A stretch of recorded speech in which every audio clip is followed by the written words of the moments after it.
Sanction Scanner sponsorluğunda Üretim Bandı'nın yeni bölümüne hoş geldin.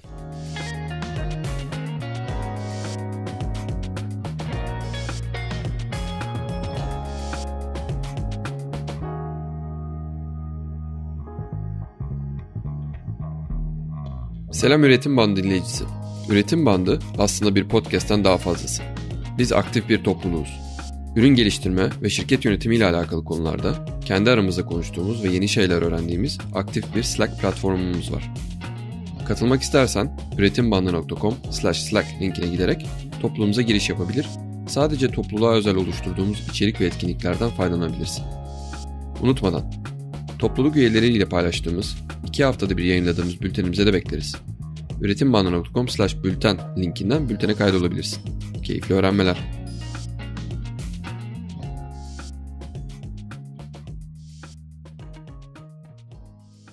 Hello everyone and welcome to the new episode of Üretim Bandı. Today I have a guest from Barcelona. Hi Itamar, welcome. Hi Aaron, it's great to be here. For people who don't know Itamar Gilad is a product coach, he's a consultant, and he's now an author. His new book is coming out. The book is called Evidence Guided, Creating High Impact Products in the Face of Uncertainty, which we'll talk about today. Itamar has been working with a bunch of different companies, but he's also worked at companies like Google and Microsoft and product teams, and he's worked on products that you've probably used, Gmail and Google Plus and all that. So I'm sure you have a bunch of stories, and some of those stories we've actually read in the book. So by the way, great book, and thank you for sharing it with us. How was the experience of writing that book? First off, thank you for being an early reader.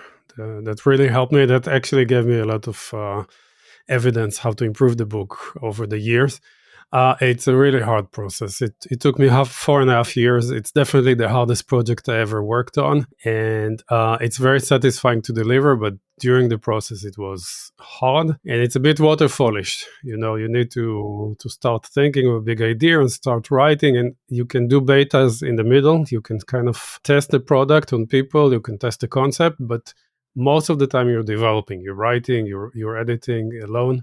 And that's kind of hard for me because I was used to a more interactive mode of development. But I mean, in a sense, you had an advantage because you've written a lot of things on your blog, and you've actually shared some of these models online in your blog as well. So these have been tested, and you've gotten feedback on the models, and you've gotten feedback on the blog posts as well. So even then, you're saying that it was a very difficult process. Exactly. Yeah, I was kind of playing the playbook because I was initially, as I became a coach and consultant in 2017, I started trying out some of these concepts that I brought from Google with my clients, and I saw what worked, and I mutated it until I had a model, a framework, which I call GIST, Goals, Ideas, Steps, and Tasks. You read the book, you know about it, but we can talk a little bit about it if you want.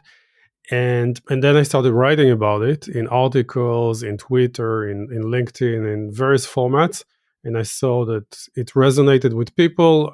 Again, it gave me feedback about what's not clear. Then I had a series of workshops that I still give on these topics, and I got more direct feedback and from my coaching as well. So all of this theoretically sets you up to success. You write a book, it's very simple, you know all about it. But in reality, things are very different. And we know this from projects. Sometimes you do minor things that seem to lead, but when you do the real thing, you're surprised.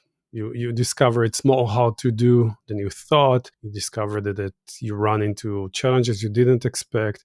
You discover people react to it in different ways. So I had to rewrite the book at least 3 times and pivot it. And that's normal in every product. I think it's a reflection of what we do as well in software. What was the most surprising thing? I was surprised, first off, when I started, I thought people don't know the theory as much as I thought, but it turned out people actually knew the theory.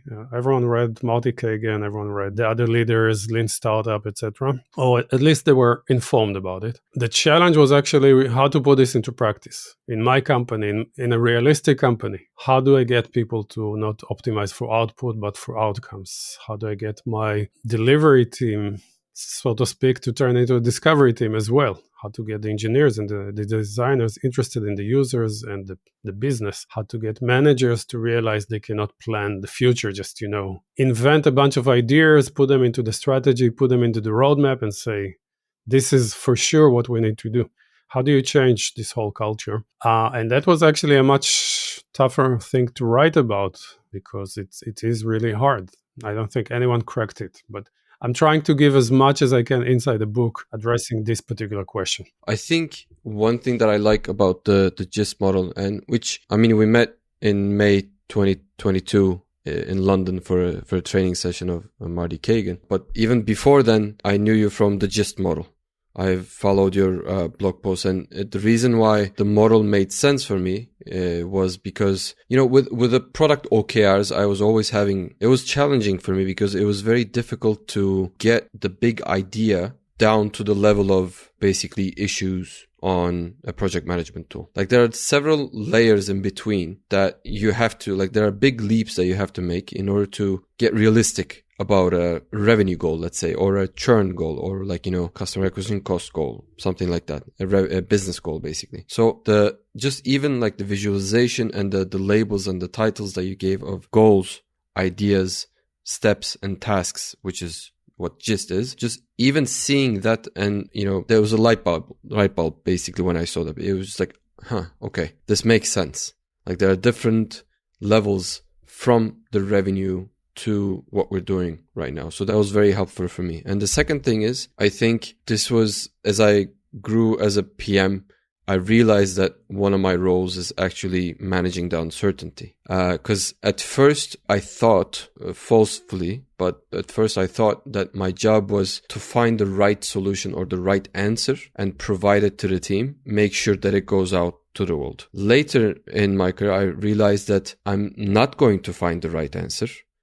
Because first of all, I'm just one person with one set of skills or one background, let's say, and the market is a very, very complex organism. So I'm not looking for the right answer, but I'm trying to look for an environment where I minimize the risk or minimize the uncertainty. So that resonated with me, what you wrote, and even before, like in your blog post, like, because you put the uncertainty at a very high topic. It's like, it's in the name of the book, obviously, but it's also in everything that you write about. So uncertainty is a big theme for you, as I see. Yeah, because I made the same mistake myself so many times. I came with a lot of certainty and a lot of confidence to my team or to my group, and I said, let's build this thing. And it turned out to be wrong. It turned out I didn't have a crystal ball, and no one has. So that's why I think Marty Kagan gave us a really good concept called discovery. Like, you need to discover the right product, and then you need to deliver it. And in a way, this same concept exists in design thinking, exists in lean startup, exists even in growth. It's constantly a process of discovery, and then when you discover, you act on the evidence. That's why the book is called Evidence Guided. We let the evidence guide us, not dictate to us, not tell us what to do, but inform us, and through evidence we can make better decisions. Because in reality, most of the decisions we make on a day-to-day basis, I'm sorry to tell you, product managers and managers are wrong. We just don't know. There's too much information. There's too much ambiguity. There's too little of the right information. There's complexity, you said, in the market. Also, in the needs of the users. Inside organizations, there's a lot of complexity and uncertainty. You never know when your product will run into friction internally. So you need to start small and just iterate and learn, and then pivot to the right direction. It's well known. That's the opportunity. That's the other point you mentioned. A lot of people know the big picture. A lot of people know the theory, but how do we bring this into action? How do we actually do it? And that's kind of where I think people like Teresa Torres and myself try to step in and say, here's the way you make the theory practical.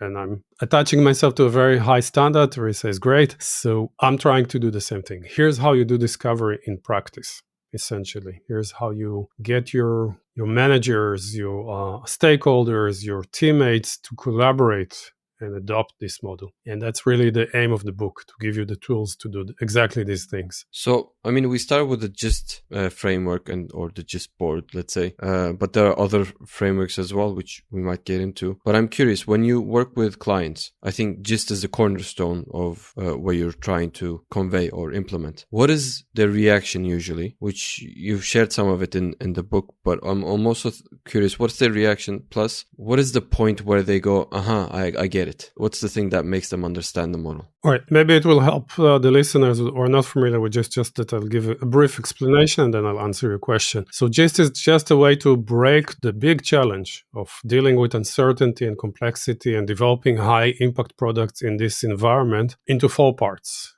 Goals, which define what we're trying to achieve. Goals are the things we put into OKRs typically, if you use OKRs. Ideas, which are features or product enhancements or entire products that we might build, or we may decide to acquire companies. This is another idea. Anything we can do to achieve the goals. There's usually more than one way to achieve the goals. And most ideas are hypothetical. It's really hard to know if they'll work or not. So we're considering multiple ideas per goal. So it's a bit like a tree if you think about it. And then there are steps. Steps are ways to move forward on the idea a little bit, develop it some more, sometimes just on paper or in concept, and test it and kind of validate the assumptions inside it. So build, measure, learn loops is kind of the core of steps. But you can think of anything from just doing a model on paper all the way to launching a full beta. Each one of those is a type of step. The core principle of steps is to start small, to start with the cheap things and learn quickly whether your idea deserves the investment and then go and invest more and more up to the point that you feel we can stop investigating the idea and we can just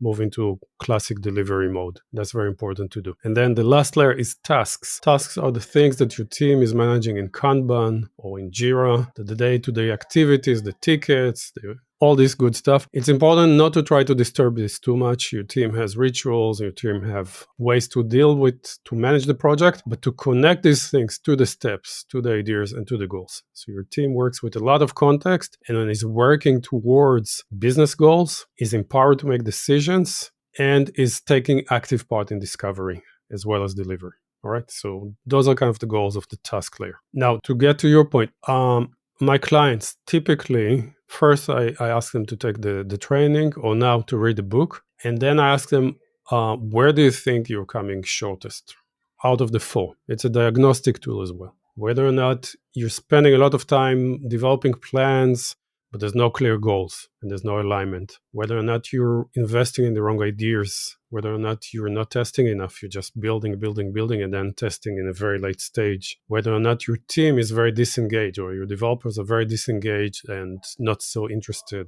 or seemingly not interested in the users or the business. Each one of those is an indication where you should start. Usually you shouldn't start across the entire stack. Pick one and make that the first priority and then pick another, etc. So it's a gradual thing. Where's the aha moment? It really varies, but usually when I show the confidence meter, especially to executives, it kind of shines a light on a blind spot. And we should probably explain to the audience what the confidence meter is. But that's something that, in my experience, everyone in the company immediately understands and immediately understand why it's important and why it's missing. And that usually helps a lot with the discussion. Let me try to explain the confidence meter, and please correct me if I'm wrong. It's basically puts in all different kinds of data in a scale of, let's say, importance. On one end of the scale is, I heard this customer complain about this issue, or this is what I'm thinking, which gives us a very low confidence because it's a very anecdotal and very qualitative feedback that we get either from ourselves in our head or from one customer, let's say. And on the other end of the scale, we have data from a feature that's launched into the market, and we're getting feedback from actual users who are using the product. And that gives us a very high confidence on our thinking. And a confidence meter basically gives us a score around different levels of data, whether qualitative or quantitative. It allows us to measure our ability to not predict, but or project the impact of a feature or the effort of a feature, basically. Like, how confident are we that this is how much of an impact it's going to have? Like, did we hear it from someone, or did we actually test it with real live data? That's a pretty accurate description of it. I would replace the word data with evidence. Evidence is data that actually either confirms or refutes some of our assumptions. It tells a clear story. Data often doesn't say anything. It's just, colorless. It's colorless, yeah. Well, that makes sense. Okay. So it's a scale of evidence. It organizes it according to categories, as you said, from the very low level of confidence, which comes from self-conviction. You think it's a good idea. Everyone thinks the idea is good. Doesn't give you much. Or you created a very nice pitch deck around the idea, or the idea aligns with the Web3. Okay, the Web3 is not in fashion now. What's now? Generative machine learning. These are all very low level confidence, but then you can go into reviews with your colleagues and your managers. That's a little bit higher confidence. Doing some sort of business model on paper, that's a little bit more, but still pretty low, because a lot of ideas will pass this test and still be bad. Then you go into data collection, which could be anecdotal. So you have a few data points, and you mentioned this. You talk to a few customers, and they say, what would be cool? But often just plotting a line through 3 points of data is just creating patterns in the dark. So beware of this. Another form of anecdotal evidence I see a lot is the competitors. One competitor, usually the leading in the market, launches a feature. And internally, we think it's a good feature. Opinions support this. With these two forms of evidence, everyone's like, let's go, let's build this. It's a sure thing. Obviously, it's not. The competitor doesn't have a crystal ball either. Their situation may be different from yours. You have to go further. And going further means collecting more data, so what I call market data, through surveys, through fake door tests, from deep competitive analysis, other forms of research, or from testing the idea, building versions of it, putting it in front of users and measuring the results. There's various forms of tests I talk about in the book, and they give you various levels of confidence. And as you mentioned, the complete confidence, the only time you can say for sure I had a good idea is after you launched it. Absolutely. That's in my book, a 10 out of 10 confidence. So sorry for repeating, but that's basically how the tool works. So one thing that, this idea of confidence, I'm sure that I read it in my time, and that's why I thought about this when we were in my previous company. It just made sense a lot because it takes out the pressure of I need to know the right thing as a PM or as a product leader, and just say I don't know, but we can find out. It gives me an out basically of saying here are the ways that we can test it. Here are the ways that we can try this idea. And I'm not suggesting that I have the answers. I don't have the answers. I need to have the way of getting the answers. When I made that switch, that actually relieved a lot of pressure that I was putting on myself, mainly. And it just turned into okay, let's find out. Kind of thing. I don't know. Let's find out, which is much easier than I need to know, the answer to everything kind of a thing. The confidence meter just made a lot of sense when I saw it as well. Yeah, it changes the discussion in different ways. I didn't invent this concept. Confidence came from people before me. I just decided it's so important. I went deeper on it.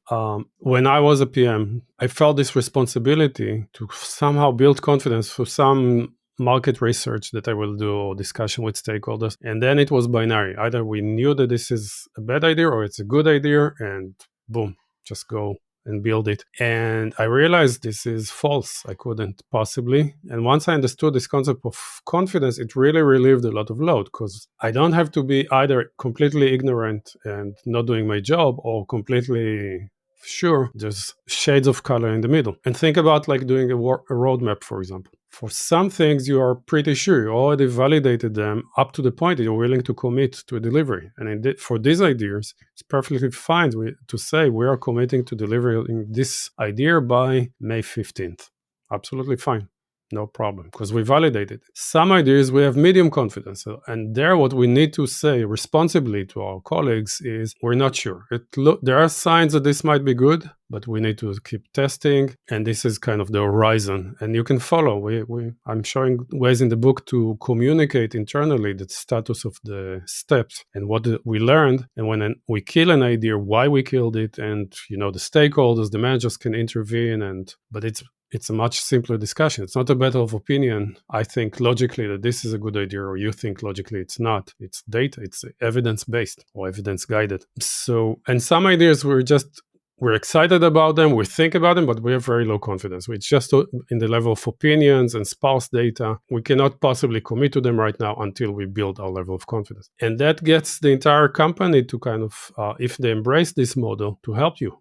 To help you find the evidence. If a stakeholder is bringing an idea, you evaluate it, it looks promising, but there's not enough evidence. This stakeholder is now your partner in finding customers you can test this idea with, or your partner in collecting market data. And that's the way we should be working. How do you convey this way of thinking to non-product teams? And by product, I mean product design, development, anyone that's related to building the product. Because I feel like those functions, I think that it's easier for them to get this idea because they're living the problems, they're living the uncertainty. On the other end, the sales and marketing teams, they prefer certainty, especially because they're talking to customers and they feel like they need to offer a certain timeline or a roadmap or a certain level of certainty in their product development process, which is understandable. I mean, it has a ground, but it is not really natural to the uncertainty that we see in the product development process. So how do you explain this idea to the non-product people? So first off, I expected them to kick me out of the room when I teach them this stuff, or to laugh me out of the room, but I found quite a few interesting things. First off, I found that a lot of them are not super happy with the system as it is now. I mean, first off, we need to divide between B2B and B2C, and there's shades in the middle. The most extreme case is B2B enterprise. Like, you're building for enterprise customers, you have few customers, each one is super important. When they come with a request, it feels like it's very high confidence. You don't need to validate it anymore. What your sales team says is very important. In B2C, it's a bit easier because you have a lot more customers, you have a lot more data to work with. But there are a lot of times the founder is the problematic person, or the executive. They think they know. They are consumers themselves, or sometimes the team. So it's easier for us to think that we know. We don't need to validate. So each type of company has its own struggles with this model. So let's go to the case of the business stakeholders and the top management that comes from maybe an MBA business experience. There's a number of challenges that we need to cross or deal with. One is, and I started saying, they're not super satisfied because what they see a lot of time is black box product management. It's like, they think they know, it's very clear what we need to do with the product, but then the product team is pushing back or delaying or launching stuff they didn't imagine, and they don't understand the decision process so much. Sometimes they enforce more process, or they try to force the product team to do more than what they think is right. And I think often they don't realize how complicated it is to build a successful product. All the risks, Kagans for risks, the value, usability, feasibility, and viability. They only think about the viability part, the business viability, and even that they don't know how to validate very well, with all due respect to all business people listening. So you need to communicate to them, first off, how hard it is to actually have a successful idea. And sometimes you can do this by doing historical analysis. You look at last year's roadmap. You say, remember all the discussions we had and how convinced you were, and we worked very hard to launch it. And look what happened. We managed to deliver only on half of the roadmap because it turned out to be much more expensive than we thought. And it turned out that those things that we launched actually didn't deliver that much. There's a very good product expert called Rich Mironov. And he wrote an article explaining how much waste exists in B2B. He specializes in B2B. And he actually did a spreadsheet explaining how to show to your executives how much are you paying every year, every quarter, by developing the wrong things. So once you translate it into dollars or euros or liras, they start understanding you a little bit more. The other thing is to explain to them that it's not a battle of opinions. It's not like, if you don't decide on the features, you're actually delegating all the decisions to the product, and they will decide. We're going to let the evidence decide, right? We're going to make this a fair game. We're going to share with you continuously the research we've done, the steps we ran, what we learned, how we evaluate ideas in a very systematic way. And I suggest ICE here. So it's kind of much more transparent. It's much more controllable, and it's working towards their business goals. So it really depends on the personalities we work with, but a lot of reasonable people will understand why this is actually a better way to work, a more modern way to work, and they actually want it. They just don't know that they can have it. Selam. Bu keyifli bölümü dinlerken çok kısa vaktini alacağım. Size bölüm sponsorumuz Sanction Scanner hakkında bilgi vermek istiyorum. Breaking Bad, Ozark, The Wolf of Wall Street gibi dizi filmleri görmüşsünüzdür. Oradaki kara para aklama sahnelerini hatırlayın. Senede dünyada 2 trilyon, düşünün, 2 trilyon dolarlık kara para aklanıyor. Yani filmlerde o gördüklerimiz hiçbir şey. İşte tam burada Sanction Scanner'ın yazılımı devreye giriyor. Yapay zeka ve makine öğrenmesiyle desteklenen ürünleri banka ve benzeri finansal kuruluşlara gerçek zamanlı AML, yani Anti-Money Laundering taramaları yaparak finansal kuruluşla iş yapmak isteyen kişi ve onların işlemlerinin sıkıntılı olup olmadığını analiz ediyor. Şu ana kadar birlikte çalıştıkları 50'den fazla ülkedeki 300'den fazla müşteri için 200 milyon dolarlık şüpheli işlemi engellemişler bile. Sanction Scanner bizi destekledikleri için çok teşekkürler. Sanction Scanner hakkında daha fazla bilgi istersen bölüm notlarındaki linke tıklayabilirsin. Şimdi bölüme geri dönelim. I think this is also a responsibility on the product person as well. They need to communicate that this is a system, that this is not like I'm doing whatever I want kind of a thing. Like this is a system that includes everyone, including the business teams, the sales and marketing teams, and the management team. So I think it's on us as product people to include them in the process and make them feel part of the process as well. So it's not only because they don't understand it, it's also if they're not understanding, it's a two-way street. I think we're not able to explain it to them. So I think we should look at ourselves as well. I see product organizations where it's very secretive. The roadmap is hidden, or the backlog or the idea bank is secretive. There's this very strong sense of us and them. They want to kind of protect, partly because of lack of confidence, because they know that if there was a true discussion about why this idea is better than the other, we don't have a strong evidence to support it. So we need to step out. We need to be brave and expose our decision processes to them and gradually build trust. And with trust, you'll get more delegation and more freedom to make the decisions. But without trust, just by building walls, forget about it. I think when I look at your GIST model, two parts, at least for me, seem like the challenging part. Not challenging as in like it's more difficult to perfect, I think. I think the goal part, I think it's very, very important. And I think writing the right goals is very important, because if we're going towards a wrong goal, then no matter how evidence guided we are, I think we're not going to create much impact. So I think on the management part, we need to understand, or the management needs to understand the business dynamics well, so that we can create the right goals. I think that's one thing. Yeah, absolutely. And it's a huge challenge, partly because a lot of the people, that's just my theory, but who sit at the top levels come from some sort of background where the best thing to produce is like this very elaborate set of goals, very vague, very generic, full of MBA speak and euphemisms, and to do a lot of them and say, we need all of this. That's not goals. That's not even any remotely close to that. A real goal is like how do we run the entire company for the next year with 3 objectives and each one maybe 2 or 3 key results. How do we communicate in the most clear way to the entire organization? And I'm talking about big organizations here. What are the most important things to achieve this year?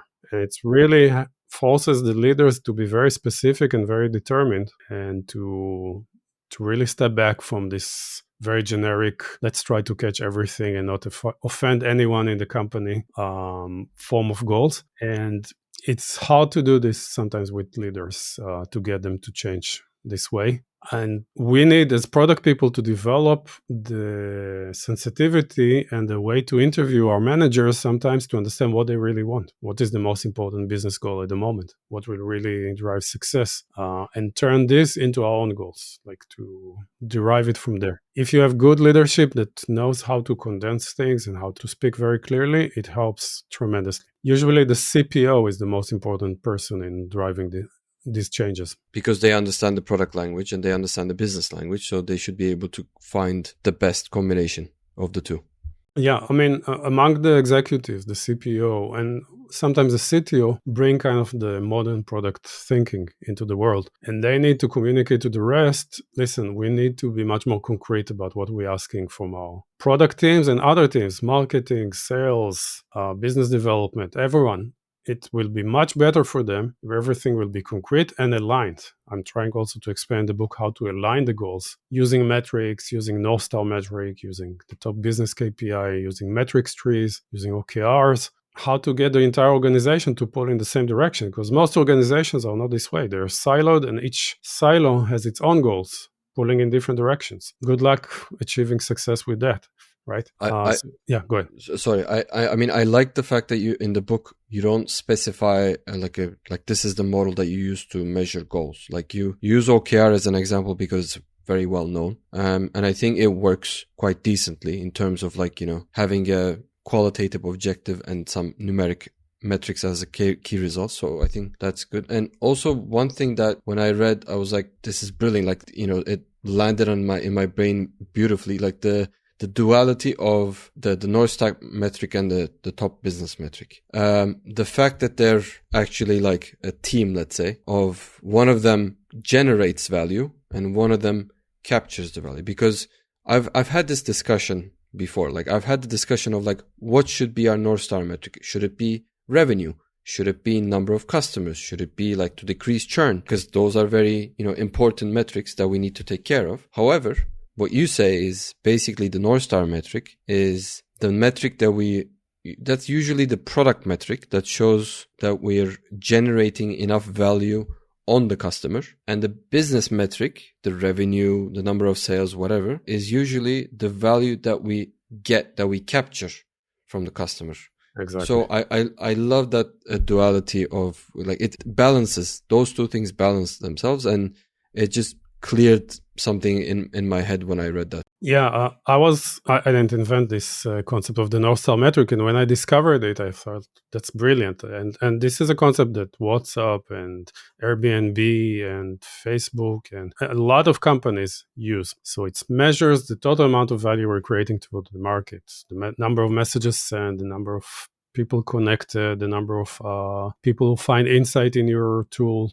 These are all measures of how well you're serving your market. And I immediately connected with this because I'm a product person, you're a product person. We are focused on customer value. And then I started presenting it to companies, and immediately, the executive said, we have a North Star metric. It's profit. Or we have a North Star metric. It's market share, or the share of Fortune 500 companies that are our customers. And I was trying to explain to them, listen, you're not getting this. This is a super important thing. And eventually I realized I am not getting it. A company has this duality of purpose. We both need to create value, but we also need to capture value. These people are completely right. It's better to make it explicit and say there's not just one top metric. There's probably two, and probably there are others as well, about the health of the company and the well-being of the customers and their satisfaction. There's a set of top-level metrics, but at least these two, how much value we're creating and how much value we're capturing. And if these two are not growing and growing in sync, we have problems. Maybe we're over-exploiting our market and not giving them a lot of, there's a gap between how much money we're getting, how much money we're delivering. That's an opening for a competitor to step in and offer a better product. Or maybe we're just creating a ton of value, but we're not monetizing. A lot of startups fell into this trap. So you need to make sure that to monitor these two very important metrics and show that they're growing and set targets for them and try to act on them. And that also helps a lot of product people, because when I meet product managers, they're very conflicted. Am I doing the right thing for the customer, or am I doing the right thing for the business? The answer is you need to do both. You need to develop ideas for both. You need to set goals for both. And it's legitimate. I think that was the thing that made it click in my head, because there were times where we had to choose. Like there were times where we had to be like, okay, are we going after revenue? Are we going after, let's say, active users? Like, what are we going after? Are we going after like product usage metrics, or are we going after business metrics? And it just, I mean, having it next to each other, like, no, we're going after both of them. Yes, okay, it makes sense. But like putting it under the label of like delivering value and capturing value, that I think that, you know, it clicked in my head. I have a question on that though. What about the time lag? Because you generate the value, but then capturing the value might take time. Let's say B2B SaaS, to simplify things, we launched a feature that's very important that we think that's going to generate a lot of money and new customers, let's say, but we have a 30-day free period. So the KPI that we're going to see is probably going to be plus 30 days. So how do we track the time lag in between delivering the value and capturing the value? First, I don't know that you necessarily have to connect the two constantly and make sure that they're working in sync. I think as a long-term trend, that's what you want to see. Like when you track quarter over quarter, year over year, you want to see both of them exponentially growing and connected. On a regular basis, when you are doing some sort of product launch, you usually have some metrics in mind, some targets. And they can fall under the metrics tree of the North Star metric, or they can fall under the metrics tree of the top business metric. And often there's a lot of overlap. So some metrics actually contribute to both. What's important is just to track that the metric you think should improve. Even that takes time, especially in large B2B. So sometimes you're looking for some early indicators that's from your metrics tree that say, if this changes, typically this will change eventually too. So retention, 90-day retention, sometimes you need to look for 7-day retention first to see if we're moving in the right direction, right? So stuff like that. I don't know if I answered your question. I mean, it doesn't necessarily have to be connected as like from A to B, like straight connection, but they're usually in sync is basically what you're saying. I believe so. And just between us, I think of the two, the North Star metric is the more important, because we know a lot of companies somehow survive, but they fail to grow because they're not creating value and they're not tracking how much value they're creating. And they're looking at their business metrics and they're all kind of not moving anywhere. And that's because they're not creating value. On the flip side, a company that creates tremendous value has a slightly, still very hard challenge, but slightly easier to find ways to monetize this, to find ways to capture value back. It's much easier to start with the value. That's why people like Mark Andreessen, for example, or some of the Silicon Valley most successful people believe in the model of product market fit. First and foremost, focus on delivering enough value to a segment of a market, they will fall in love with your product and start pulling and asking for more, and then start worrying about sales and marketing and all this good stuff. Don't start from there. Start from product market fit. And they see this as a sequence of things for startups. And I think that's true for also from all larger companies. When we launch a new product, when we launch a new feature, don't expect from day one for the revenue to flow. Focus first on the indications that you're creating the value, and then most likely what you want to see on the business side will happen as well. Makes sense. So remember, I was saying like there are two parts that I feel like it's challenging. The first one was the goals. The second one I think is the steps part. The after framework that you have, the different ways of validating your ideas or basically getting evidence from the market on your idea. I think like the data analysis part, user interview part, we're more accustomed to it. But the tests, the usability tests, whether like the fake door test, concierge tests, Wizard of Oz tests, those things, or like prototypes, I think those things are skills that people need to gain. I think they need to know, because they read about it and it makes perfect sense. But when you start doing it, I think you realize, okay, there are things that I need to figure out first. I think this is something like the steps part. I think that's something that is a skill set that people need to learn either by doing or by, reading or, going to your courses and stuff like that. Yeah, totally. For me personally, this is the most fun part of the work, honestly, like running experiments and testing and measuring the results of users and analyzing it, because there's two sides for it. It's running the experiments and also analyzing the results and learning from that, which is another skill a lot of people miss. I think it's hard also because a lot of companies are not set up this way. They're set up to deliver. They're set up to create a roadmap and then just to try to deliver on the roadmap as fast as possible. And as fast as possible in their mind is to just go ahead into full-on building mode, delivery mode, and churn through the code, through iterations, through Kanban, through sprints, whatever it is, and then launch it and then discover what happens. And they know they need to learn, so they bake one or two tests in the middle, and that's it. That's the entire validation. And what I created the after model for, and just for your viewers, the after model is just a list of the various ways you can validate the assumptions in your idea.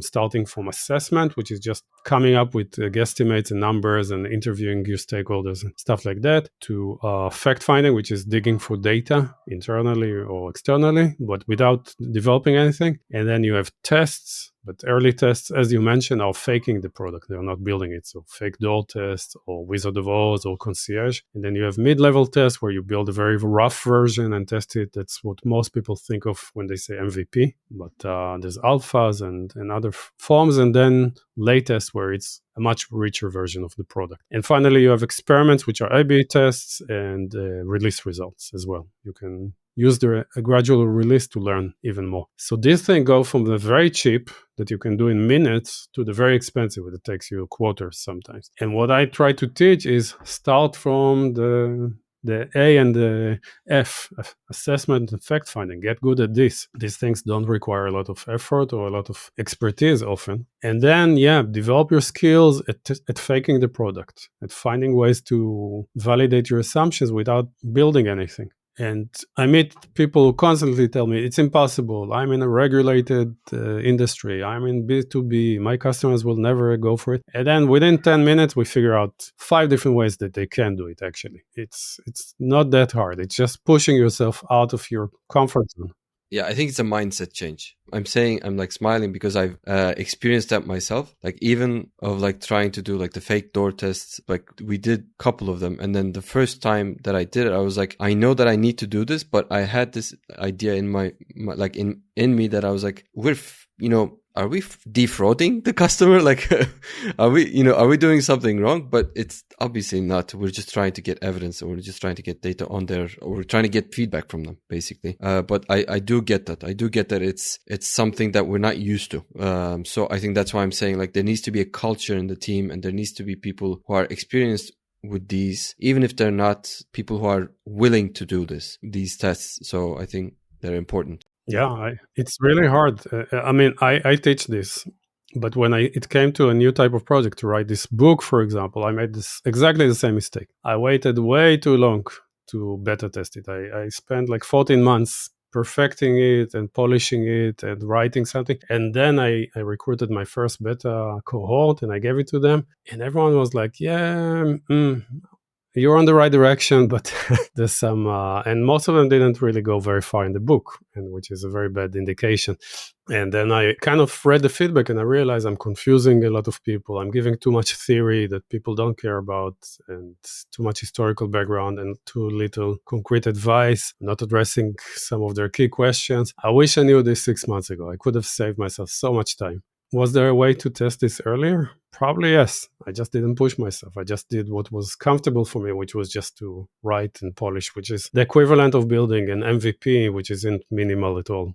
That's what we do in product. So push yourself. Do the most embarrassing thing you can do and put it out there. And don't worry. The customers will not feel bad. The customers will not hate you for it. And on the contrary, your team and your stakeholders, when you come with this early evidence and you say, listen, I learned something really important about this important idea that we're all setting up to build, they will actually appreciate it a lot. And they will say, do more of this. In most organizations, at least, that I've seen. I think I'm sure that you've experienced this yourself, but I think when people read this book, they will probably think, yeah, but this is not going to work in my company or in my industry, or like this, I need to convince the CEO, I need to convince the product leader to do this. And you mentioned something about the book. You mentioned something like about this in the book as well. But for those people, what do you suggest? So adoption is the biggest challenge by far. Let's not kid ourselves. There's a whole set of threads on LinkedIn and Twitter of rants of people saying, hey, I read all these books. They don't apply to me. They talk about some ideal situation in Silicon Valley, but my life is very different. So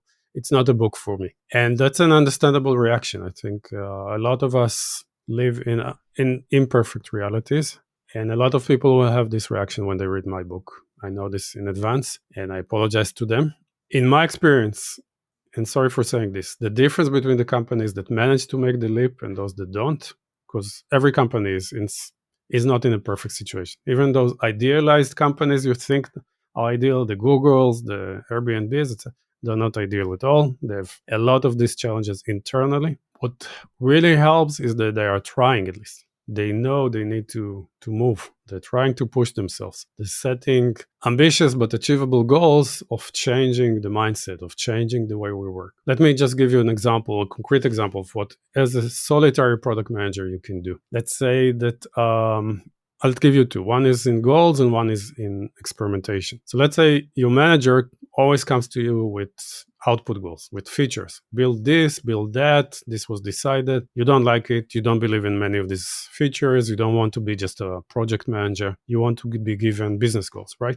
One technique is to start interviewing, to learn to interview your manager and ask, yeah, this sounds like a good idea. Why are we doing this? What metrics do you think will change?